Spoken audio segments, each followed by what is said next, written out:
Mas a possibilidade, a pergunta que eu vou fazer é uma pergunta até infantil teologicamente, mas se faz necessário.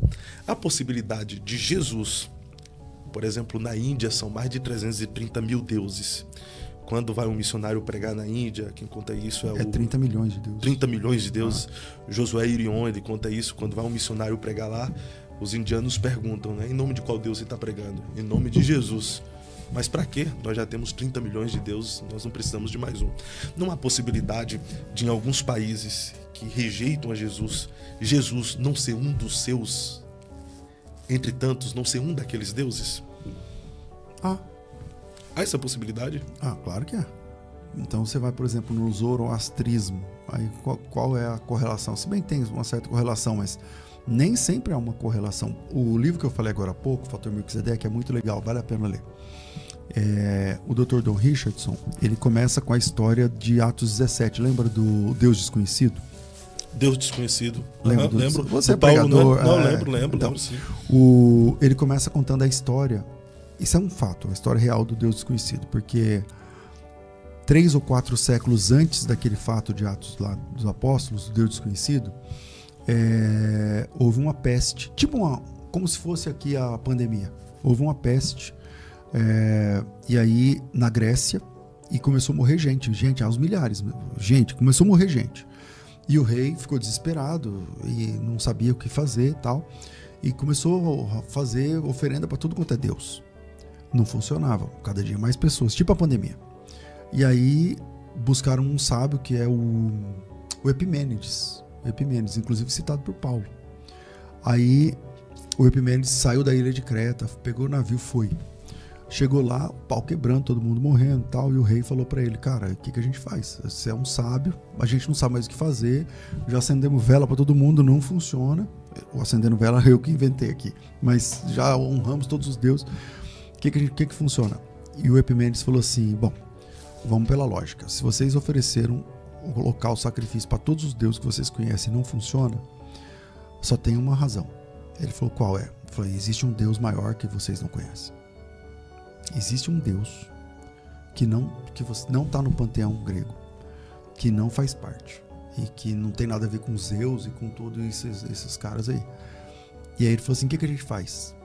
Ele falou assim, vou pensar, amanhã eu te falo. Pega um monte de ovelhas, ele falou lá um número, eu não lembro, e tranca e deixa hoje o dia inteiro sem comer e sem beber. E amanhã, à tarde, eu vou te falar o que tem que fazer. Conhece essa história? Não. Isso é história mesmo, é fato, isso aconteceu. E aí, no outro dia à tarde, o rei desesperado, aí chamou o Epimênides, ele falou assim, o seguinte, a gente vai soltar essas ovelhas aqui agora no prado, na pastagem. Tudo verdinho, né? A gente vai soltar essas ovelhas aqui agora. E a gente vai fazer uma oração a esse Deus que nós não sabemos quem é, que só pode ser maior do que todos os outros. E que ele dê um sinal pra gente. As ovelhas estão sem comer? Estão. Elas estão sem beber? Estão. Ele falou, então, solta essas ovelhas aqui e a gente vai fazer uma oração. E o rei ficou olhando. E ele fez uma oração, e a oração basicamente era essa. Ó Deus desconhecido, perdoe a nossa ignorância em não te conhecer. Mas pedimos do Senhor um sinal. Se o Senhor realmente existe, e se o Senhor pode acabar com essa peste, nos dê um sinal e faça com que algumas dessas ovelhas famintas, ao invés de sair no pasto e começar a pastar, se deitem e descansem olhando para o céu. E aí, os pastores soltaram as ovelhas. Isso não é possível, né? A ovelha está com fome, é um animal racional. Ele vê o mato verde, ela vai pastar. Mas algumas ovelhas fizeram isso. Com fome e com sede. Parece-me que eram 2 ou 3 dias, porque elas ficaram, não lembro, tem que olhar no livro da história. E aí as ovelhas vieram e algumas delas sentaram no pasto e ficaram olhando para cima. O rei ficou de boca aberta, porque aquilo não era possível acontecer. E o Epimênides falou assim, pronto. Aonde uma ovelha dessa ficou sentada e olhando para cima, você manda o pedreiro vir e construir um altar para honrar esse Deus e oferecer essa ovelha em sacrifício. Aí o rei mandou fazer, alguns altares foram construídos, alguns, e beleza, e aí passou, e aí quando os pedreiros construíram o altar no outro dia, ou no fim do dia, Aí era a hora de oferecer a ovelha. Aí o rei falou para o Epimênides: pronto, agora dê nome ao Deus que você descobriu. Nomeia esse Deus. Que nome a gente tem? O altar, tem o sacrifício e tem o milagre, porque isso aqui é um milagre que a gente está vivendo. Então agora falta dar um nome para esse Deus, que esse é o maior de todos os deuses. Aí o Epimênides, sábio, ele era um sábio, ele falou assim: olha, se Deus ouviu a nossa oração, reconhecendo a nossa ignorância, onde nós dizemos, perdoa a nossa ignorância por não te conhecer, seria tolo da nossa parte inventar um nome para ele. Ele falou: mas se tem um altar, tem uma inscrição, tem que ter um nome. E aí o Epimênides disse: então escreve aí, ao Deus desconhecido. E aí ficou o altar escrito ao Deus desconhecido.